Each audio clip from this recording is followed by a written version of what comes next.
well, not strange. That's sort of the word other people used, but I always thought it felt normal to me, which was I was always really interested in sort of medical stuff, like equipment, and I used to draw pictures of these people like laying in beds with all these tubes sticking in them and things like that. Okay. So, I was in that, and I was also interested in science fiction and time travel.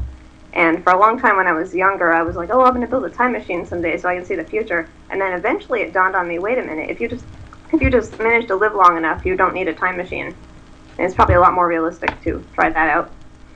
So that was sort of the genesis of that interest. But then I got really into just school for a while, and I actually didn't have enough time to really get into hobbies very much. But then in college, I sort of got a little, even though I didn't have a lot of time still, it was like my brain sort of has to be fascinated by things. It's kind of just part of who I am. And so I saw a show on, I think it was on calorie restriction. It was a show on the Discovery Channel or something on Roy Walford, who I'm sure many listeners are familiar with.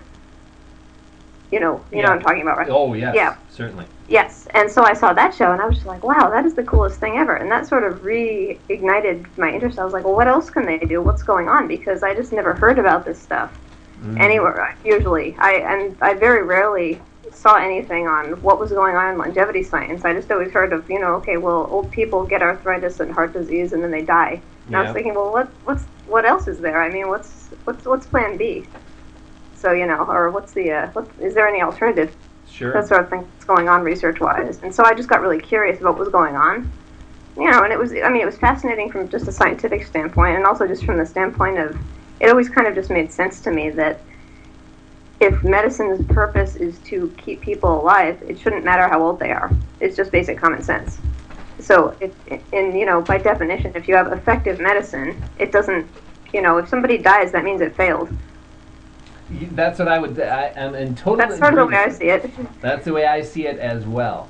Well, that's pretty interesting. So you're saying, your general interest in longevity and medical technology then is what led you eventually to sites like the Immortality Institute? Yeah, I discovered that site in probably around 2002. It's probably one of the earliest places on the internet that I ever found anything about that. I have since realized that there is more.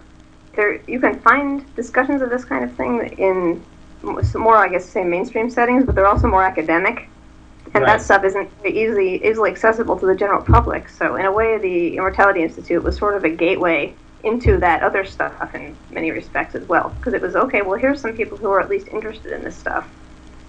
And I remember seeing like long debates between various biologists on there, and I just was fascinated by that. I was like, wow, okay, this is really cool. Yeah, that's something that I would say we're trying to get more long debates between biologists going once again at the site. Yeah, that's really important.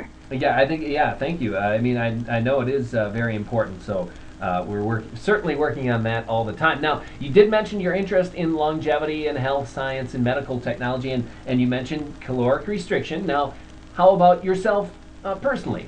Do you take any practical steps in order to prolong your life or to slow down the aging process, whether it be caloric restriction or anything else? Well, it was funny. When I first started learning about caloric restriction, I was actually eating a really kind of a bad college diet, I guess you would call it. Oh, I know those. I know what that's like. Lots of noodles and basically stuff from the gas station, things like that. So it was really horrible. And I was not eating, and then I actually attempted, based on some stuff I read, I attempted to kind of come up with a little bit of a little CR type regimen, but then the funny thing was when I was doing that, I actually ended up eating more, and it was better stuff, and I felt a little better. But then I kind of got lazy, and not lazy necessarily, I was just really busy, and it took me a long time to get my eating habits up better. And nowadays, I don't do anything really formal, but the stuff I naturally tend to like is things like, fresh vegetables and dark chocolate, tea, coffee, water, things like that. So I basically naturally gravitate toward a very low-calorie, sort of high-nutrient diet, just because that's what I prefer. Yeah, I only weigh 100 pounds, so I'm kind of trying to make sure I don't lose too much weight. Right. So. I hear you there. Yeah, it's very similar with myself as well, as far as, tea, coffee, chocolate. things like that, and vegetables, green Yeah, and vegetables. I mean, I love broccoli and all kinds of stuff like that. I mean, that stuff is just good. I would eat that even if it was, I mean, I guess if it wasn't healthy, it would be one thing, but I mean, it is, and I'm just lucky to have my taste correspond with what's good for me. Sure, yeah. And I'm now, picking up now, so. oh, okay. So, but as far, so not no official caloric restriction regimen, but it's similar, kind of similar to what is advised by that type of lifestyle. Yeah, All right. yeah, and someday when I become more organized, maybe I'll do something a little bit more organized. But for now, I mostly just try to make sure I get enough nutrients and don't eat too much or too little because I don't want to starve, and I don't want Sure. to, because it's kind of the one thing I need to work on more is exercise. I think because being naturally thin, it's kind of hard to remember that you need to exercise just for your cardiovascular health. Yes, that is very So important, and it's been shown to help, in brain aging, brain ailments, and all kinds. yeah, Of, I mean, if there's one magic bullet out there that everyone should be doing, it's exercise. It's almost like the magic bullet that the closest thing we have available today. yeah. Besides, Well, the other thing is to make sure you stick to moderate exercise, not excessive, because I did hear or read in various sources that over-exercising can increase oxidation or something like that. So you oh, have to make sure you go overboard on it, but you want sure. to make sure that you get some, because your circulatory system will not be happy otherwise. It needs to be used. Let's just put it Yes. that way. Yes. And Okay. So then, yes. okay, so we got a little background here, how you came into the scene, and then also some practical things that you do in your own life, and then also, what is your official profession? We should Oh, okay. touch My on that a official, little. my day job, you mean? Yeah, your day job. Um, well, my day job, I'm an electrical engineer. I specialize in electromagnetics, which is electromagnetic compatibility and interference control, which is basically, how when you have, you put something next to your monitor and it starts making a weird noise or something, or Or yeah, you like put your I put my speakers next to cell your phone. monitor and I turning put my colors cell or phone something. next to my speakers. My cell phone next to my speakers, and that always Uh-huh. produces a little buzz or a little hum. Yes. Yeah, so basically, if there were no electromagnetics engineers in the world, you would hear a much worse fun or hum, I mean, and the devices might not work at all. So Uh-huh. it's a matter of making sure that things don't emit too much from themselves and things don't interfere with other devices either, or get interfered or become too vulnerable to interference. And So that's that's okay. what I do for my full time job. All the longevity stuff I do is basically on my own time, which is evenings and weekends. And all the other stuff, like I write my blog it's at www.existenceiswonderful.com. That's right. And I've got a little graphic here. I'll show everyone here. Existence is okay. wonderful. That blog. It is a wonderful blog. I don't know if I could say enough good things about it. So many issues covered, and the writing is so lucid.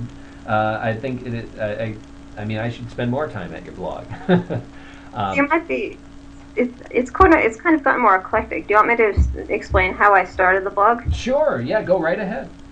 Okay, well, I began the blog in 2006, in part because I was in a very long, involved discussion on basically, one thing I'm on is an old bulletin board system, with the text. Oh, okay. With some friends, and I got into this big, huge, debate with some people about life extension, I think, at some point. And I was like, well, you know what? I really need to get all these arguments down in one place. And so I originally had started it. I didn't even think anybody would read it. I just got it kind of started as a repository where I could index stuff and say, okay, this is this issue and this is this issue. And then people started reading it, and I was like, what the heck? And so it sort of just kind of took off. And though it's still not, I mean, you mentioned in the beginning, you said something about a high profile. I don't think I'm high profile at all. I'm not in a lab, and I'm not, you know, Right.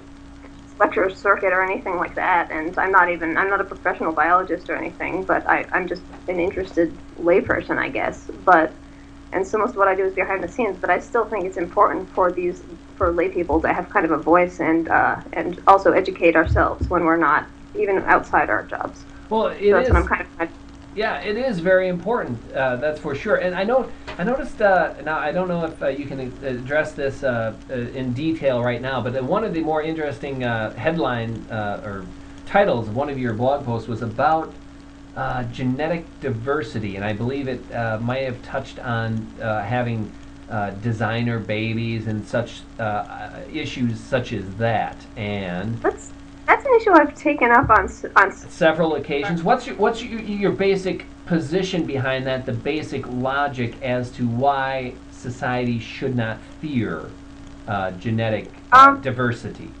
Well, okay, well that's kind of a, I don't know if I can answer that question exactly as you phrased it, because Okay, I'm not well, exactly sure what you, just touch I'll on the explain, subject. but Touch on the